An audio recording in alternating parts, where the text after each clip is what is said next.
ஒரு நித்திய ஜீவனை பெற வேண்டுமானால் ஆண்டவருக்கு மகிமை உண்டாகட்டும். ஆண்டவர் சொல்லுகிறார், உன் குறைவுகளை விட்டு வெளியே வா. ஏன்னா இந்த குறைவுகளோடு கூட நீ என்ன செய்ய முடியாதா? பரலோகத்துக்குள்ளாக பிரவேசிக்க முடியாது.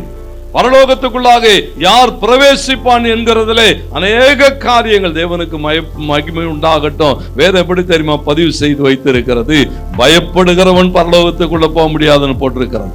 பயப்படுகிறவனும் அவிசுவாசிகளும் தேவனுக்கு பிரியமில்லாதவைகளை செய்கிற ஒரு பெரிய லிஸ்ட் இருக்கிறது. ஆண்டவருக்கு மகிமை உண்டாகட்டும். ஆண்டவர் என்ன எதிர்பார்க்கிறார் சொன்னா, உன் குறைவுகளை சரி செய்தாக வேண்டிய ஒரு கடைசி காலகட்டத்துக்குள்ளாய் வந்திருக்கிறோம். இவனோடு கூட பேசுகிறார். ஆண்டவருக்கு மகிமை உண்டாகட்டும். லூக்கா 18:26-27 ஜனங்கள் இயேசுவினிடத்திலே கேட்டார்கள், அப்படியானால் யார் ரட்சிக்கப்படக்கூடும்? பாருங்க, ஆண்டவர்கிட்ட ஒரு கேள்வி கேட்கிறாங்க. ஆண்டவரே, யார் ரட்சிக்கப்படக்கூடும்? தேவனுக்கு மகிமை உண்டாகட்டும். அவர் சொன்னாரு, மனுஷரால் கூடாதது தேவனால் என்ன செய்யும்? இது மனிதனால் அல்ல. அப்போ ஆண்டவராலே முடியும். இந்த லூக்கா 18ஆம் அதிகாரத்தின் கடைசி பகுதியில பாத்தீங்க சொன்னா, அங்கே ஒரு கண் தெரியாத ஒரு மனிதன் தேவனிடத்திலிருந்து என்ன செய்தானா? ஒரு அற்புதங்களை பெற்றுக் கொண்ட ஒரு வேத பகுதி. அந்த வேத பகுதியை பதிவு செய்து வைத்திருக்கிறது. அவன் தேவனை தேடுகிறதிலே, தேவனிடத்திலிருந்து அற்புதங்களை பெற்றுக் கொள்ளுகிறதிலே அவன் எடுத்த பிரயாசங்களை பேசிவிட்டு கடைசி வார்த்தை எப்படி தெரியுமா முடிக்கும்? உன் விசுவாசம் உன்னை ரட்சித்தது, போய் என்ன செய்ய? உன் பார்வையை பெற்றுக்கோ. ஏன்னா எது அவனை நடத்துகிறது? கர்த்தருக்கு மகிமை உண்டாகட்டும். ஆண்டவர் சொல்லுகிறார், மனுஷரால் கூடாதவைகள் தேவனாலே முடியும். அப்ப என்னன்னா, மனித முயற்சிகளினாலே நீ பரலோக ராஜ்யத்தை சுதந்தரிக்க முடியாது. இன்னைக்கு அநேக ஆட்கள் பாருங்க, எப்படி ஆகிலும் நான் சொர்க்கத்துக்கு போயிடணும், எப்படி ஆகிலும் அந்த நித்திய ஜீவனை பெறணும், எப்படி ஆகிலும் அந்த பரலோக ராஜ்யத்துக்குள்ளாக பிரவேசிக்க வேண்டும் என்று சொல்லி நாட்கணக்காய் நடந்து போய் கொண்டிருக்கிறார்கள். காலில் ஒன்றும் இல்லை, கையில் ஒன்றும் இல்லை, அப்படியே வெறுமையாய் அப்படியே என்ன செய்கிறார்கள்? வழிப்போக்கர்களை போல கடந்து போகிறார்கள். நேரம் எடுக்கிறான், உபவாசிக்கிறான், தங்களை வருத்தி கொள்ளுகிறார்கள், பலி செலுத்துகிறார்கள், என்னெல்லாம் முடியுமோ அத்தனையும் செய்கிறார்கள். வேதம் சொல்லுகிறது, தேவ ராஜ்யத்தை நீ சுதந்தரிக்க வேண்டுமானால் வேதம் காண்பிக்கிறவைகள். ஆண்டவருடைய வார்த்தை சொல்லுகிறது. என்னோடு கூட யோவான் 3ஆம் அதிகாரம் 15-16 வசனங்களை வாசிக்கிறோம். வாசியுங்கள். யோவான் 3ஆம் அதிகாரம்.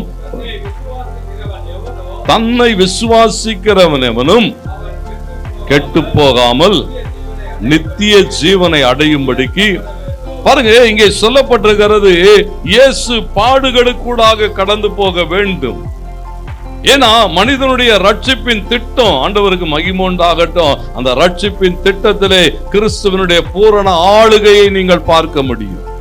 மனிதன் விடுவிக்கப்பட வேண்டுமானால், மனிதன் ரட்சிக்கப்பட வேண்டுமானால், மனுக்குலம் பாவத்திலே விழுந்த போது, அதை 3:15 சொல்லுகிறது.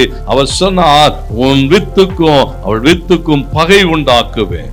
தேவனுக்கு மகிமை உண்டாகட்டும். பாருங்க, அவர் சொல்லுகிற போது சொல்லுகிறார், ஸ்திரீயினுடைய வித்துக்கும் தேவனுக்கு மகிமை உண்டாகட்டும். வேதம் சொல்லுகிறது, பகை உண்டாக்குவே, அவர் உன் தலையை நசுக்குவார், நீ அவர் குதிகாலை என்ன செய்வாய்?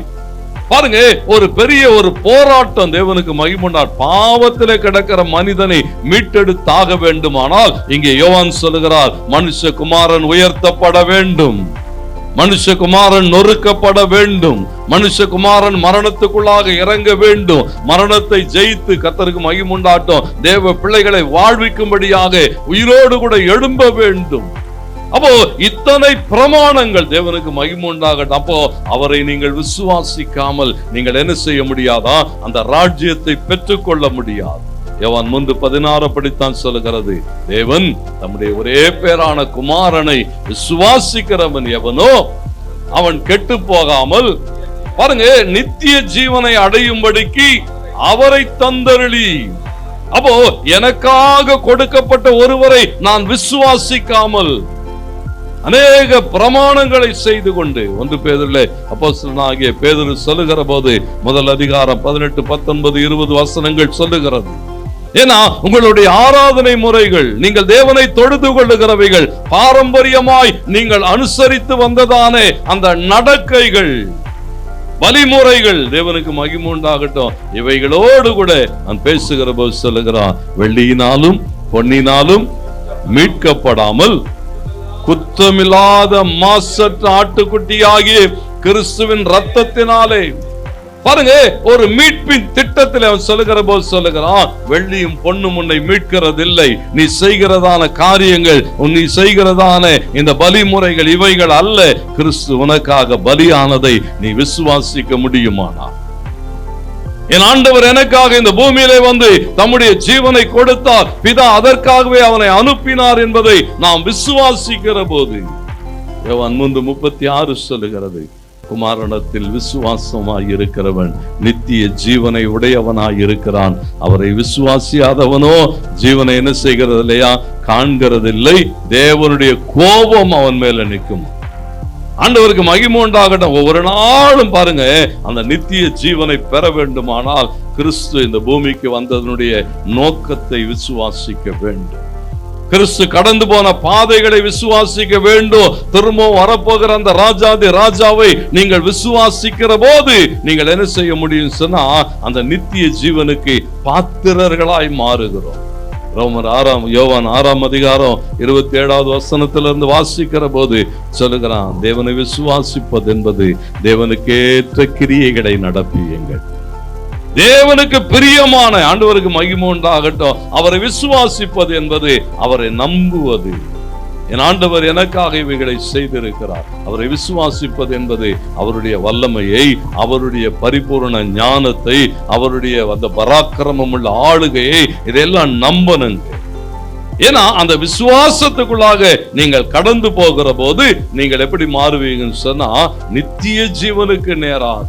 அது மாத்திரம் யோவான் 5:24 சொல்லுகிற போது சொல்லுகிறார், என் வசனத்தை கேட்டு என்னை அனுப்பினவரை விசுவாசிக்கிறவனுக்கு. பிதாவாகிய தேவனை நீங்கள் விசுவாசித்தாக வேண்டும், குமாரனாகிய கிறிஸ்துவை நீங்கள் விசுவாசித்தாக வேண்டும். தேவ வசனங்கள், ஆண்டவருக்கு மகிமை உண்டாகட்டும், இந்த வசனங்களை விசுவாசிக்கணும். இந்த வார்த்தை வேதாமத்தில் இருக்கிற ஒவ்வொரு வார்த்தைகளையும் நீங்கள் என்ன செய்யணும் சொன்னா 100% விசுவாசிக்க வேண்டும். இந்த வார்த்தைகள் எனக்கானது, இந்த வார்த்தை என்னுடையவைகள், இந்த வார்த்தை என் வாழ்வுக்கானது, இது என் வாழ்வை மாற்றும் என்று சொல்லி நீங்கள் விசுவாசிக்கிற போது அது உங்களை எதுக்கு நேரா நடத்தும் சொன்னா, நித்திய ஜீவனுக்கு நேராய் நடத்தும்.